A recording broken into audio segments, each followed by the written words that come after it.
এরকম আজকে একটি প্রশ্ন আলোচনা করব। প্রশ্নটি নেওয়া হয়েছে 17 and 18th century non fictional pros থেকে। প্রশ্নটি ইংলিশ ডিপার্টমেন্টের থার্ড ইয়ারের নন ফিকশনাল প্রোজের জন্য গুরুত্বপূর্ণ, বি পার্টে বিশেষ করে।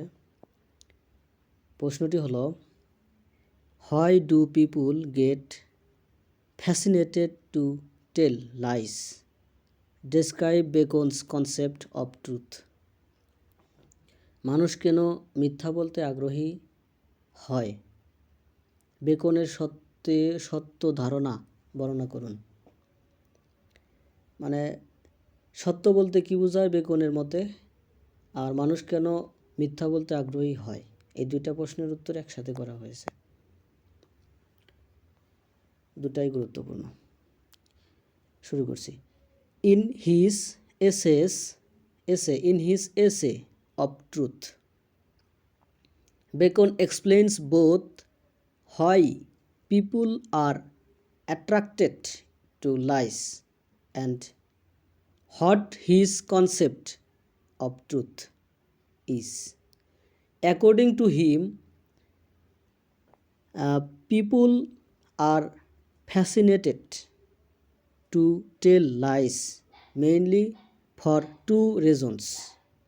First, there is delight to giddiness, which means people enjoy a constant sense of opinions and dislike fixed beliefs. Truth binds a man once it is known, and this restriction makes people uncomfortable. Second, there is a natural but corrupt love of the lie itself. Some people takes pleasure in lying, while other finds lies useful for profit and personal gain. অর্থাৎ তার of truth প্রবন্ধে beacon ব্যাখ্যা করেছেন কেন মানুষ মিথ্যা বলার প্রতি আকৃষ্ট হয় এবং সত্য সম্পর্কে তার ধারণা কী। তার মতে মানুষ মূলত দুটি কারণে মিথ্যা বলতে আগ্রহী হয়। প্রথমত, চঞ্চলতার আনন্দ থাকে, যার অর্থ মানুষ ক্রমাগত মতামত পরিবর্তন উপভোগ করে এবং স্থির বিশ্বাসকে পছন্দ করে। সত্য জানা গেলে একজন মানুষ আবদ্ধ করে এবং এই সীমাবদ্ধতা মানুষকে অস্বস্তিকর করে তোলে। দ্বিতীয়ত, মিথ্যার প্রতি একটি স্বাভাবিক কিন্তু কলুষিত ভালোবাসা থাকে। কিছু মানুষ মিথ্যা বলতে আনন্দ পায়, আবার কেউ কেউ মিথ্যাকে লাভ এবং ব্যক্তিগত লাভের জন্য দরকারি মনে করে। Bacon's conception of truth is practical and based on utility. He believes that truth is necessary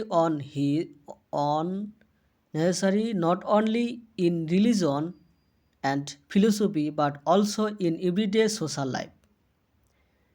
Even those who practice fashionable admit that honest dealing shows nobility of character. Bacon compares truth to clear daylight and a pearl, which looks best in natural light, unlike falsehood that shines like a diamond only in artificial light. Though a mixture of truth and fashionable falsehood may bring material success, it degrades a man morally. Thus, Bacon upholds truth as socially beneficial and morally uplifting, while explains why human nature is often tempted by lies. তাহলে বেকনের সত্য ধারণাটি ব্যবহারিক এবং উপযোগিতা ভিত্তিক।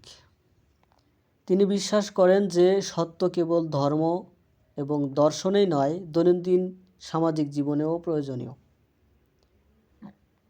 এমনকি যারা মিথ্যা অনুশীলন করেন তারাও স্বীকার করেন যে সৎ আচরণ চরিত্রের আভিজাত্য দেখায়। বেকন সত্যকে স্পষ্ট দিবালোক এবং একটি মুক্তা এর সাথে তুলনা করেন, যা প্রাকৃতিক আলোতে সবচেয়ে ভালো দেখায়। মিথ্যা বিপরীতে যা কৃত্রিম আলোতে হীরার মতো জ্বলে। যদিও সত্য ও মিথ্যার মিশ্রণ বস্তুগত সাফল্য বয়ে আনতে পারে, তবুও এটি একজন মানুষকে নৈতিকভাবে অধঃপতিত করে। সুতরাং বেকন সত্যকে সামাজিকভাবে উপকারী এবং নৈতিকভাবে উন্নতকারী হিসেবে তুলে ধরেন। একই সাথে ব্যাখ্যা করেন যে কেন মানব প্রকৃতি প্রায়শই মিথ্যার দ্বারা প্রলুব্ধ হয়। ধন্যবাদ সাথে থাকার জন্য। ভিডিও কেমন লাগে সেটা কমেন্টে জানাবেন।